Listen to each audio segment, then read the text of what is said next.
Every great horror film has one thing in common. It's not that they're directed by some legendary director, although it helps. And it's not their CGI or photorealistic monsters and creatures. The reason why some horror films get labeled as classics or timeless is because they can tell an interesting story without giving away too much. Why do we fear the woods in the Blair Witch Project, even though there's no monsters in the whole film? Why do we feel a sense of unease hearing the beep of a monitor in Alien? What does it really take to create a good scare? And why is it that some films get it so horribly wrong?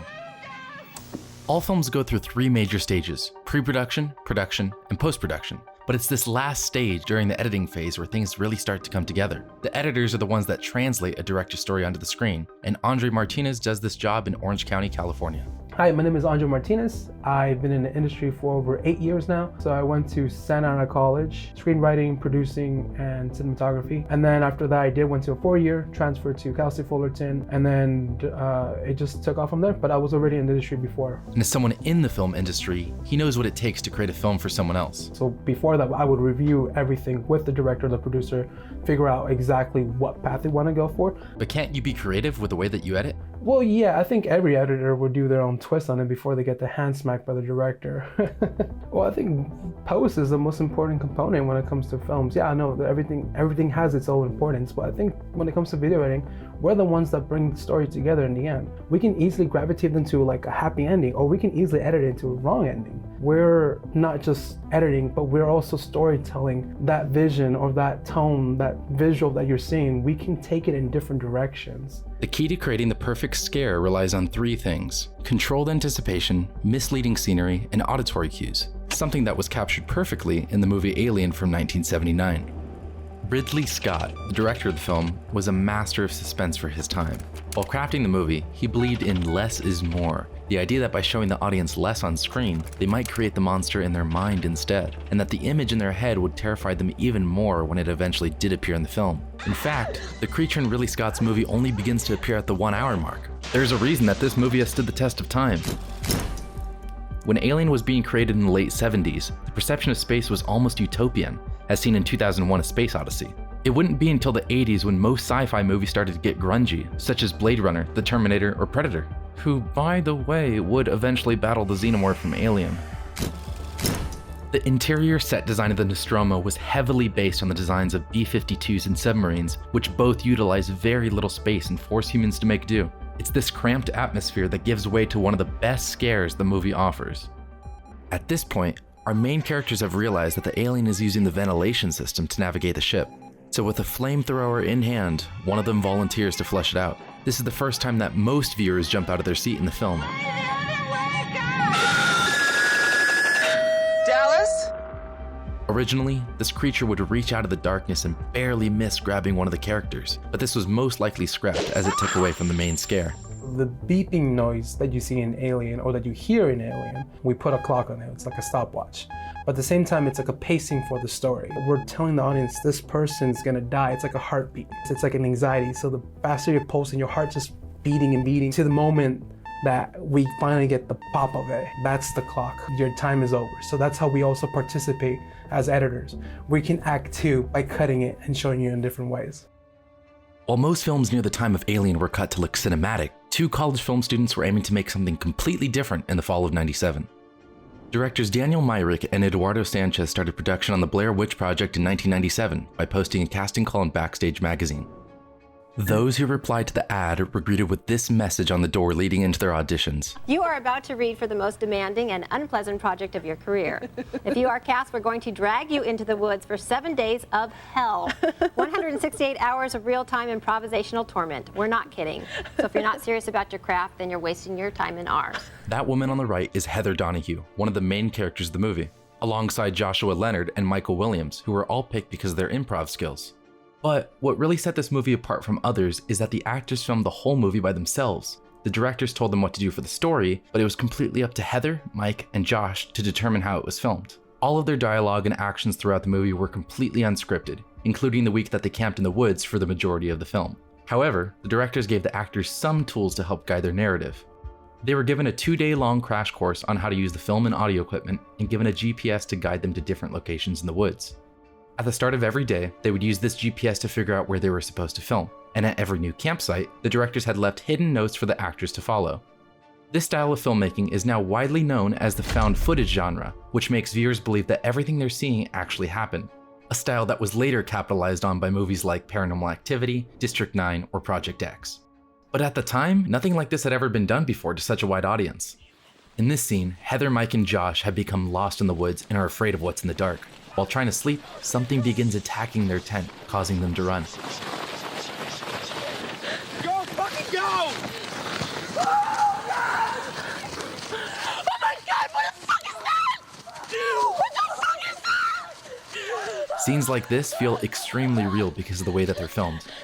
By not allowing the audience to see anything, it gives way to a sense of fear and hopelessness, putting the viewers into the minds of the characters. And since the internet was still fairly new, most people believed that the whole film was real footage of real events. Montgomery College film students Heather Donahue, Michael Williams, and Joshua Leonard were reportedly shooting a school project about a local myth called the Blair Witch.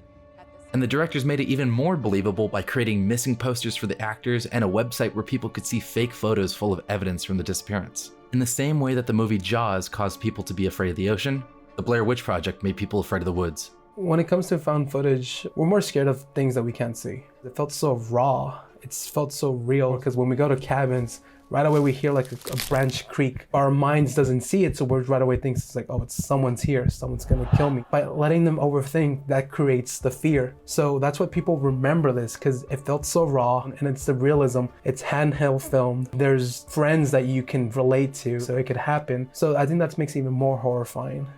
Movies like this are hard to come by, because there's a fine line between scary movies. Rachel, please. I saw her face. And bad scary movies.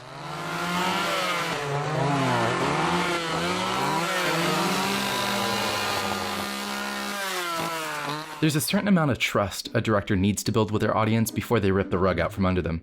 Otherwise, the jump scares become too predictable.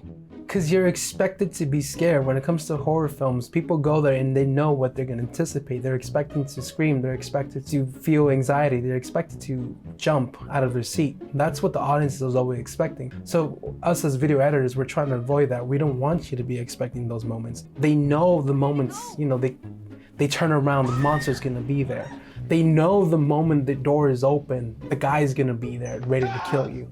They know already that when you're showering, as soon as they open the curtains, the cliche is right there. They anticipate that because that's what they were used to. All right, well, if that's all too cliche, then what does it take to make a good film? So by either making the shots longer, by just not showing you that monster right away, we feed you anxiety, we feed you fear, we feed you things that you're overthinking. We want you to feel that way because that's the whole part of why you're watching this movie. You came to feel that. This takes us to one last film, Hereditary.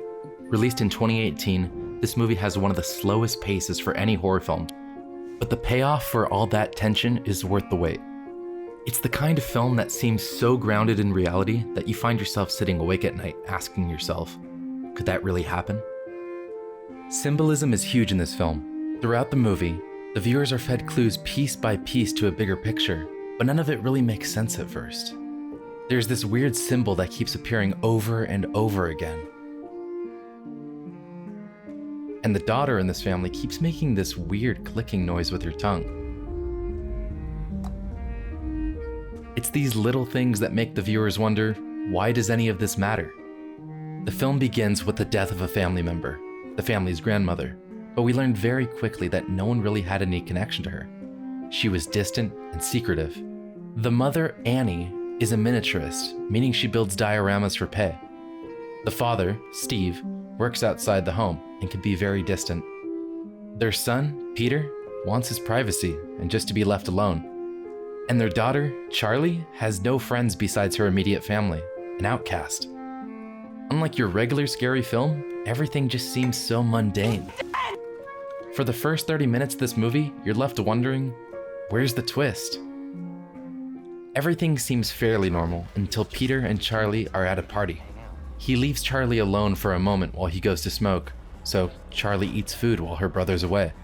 But she has a nut allergy and comes into the room holding her neck. Are you okay? It's hard to breathe. I think my throat's getting bigger. With no other option, Peter rushes her out of the party and starts speeding away.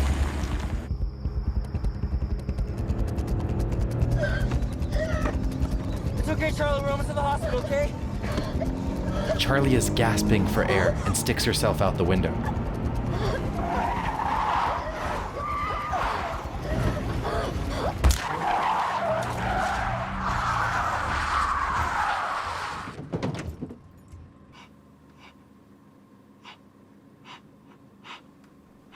Peter sits in silence for nearly a minute.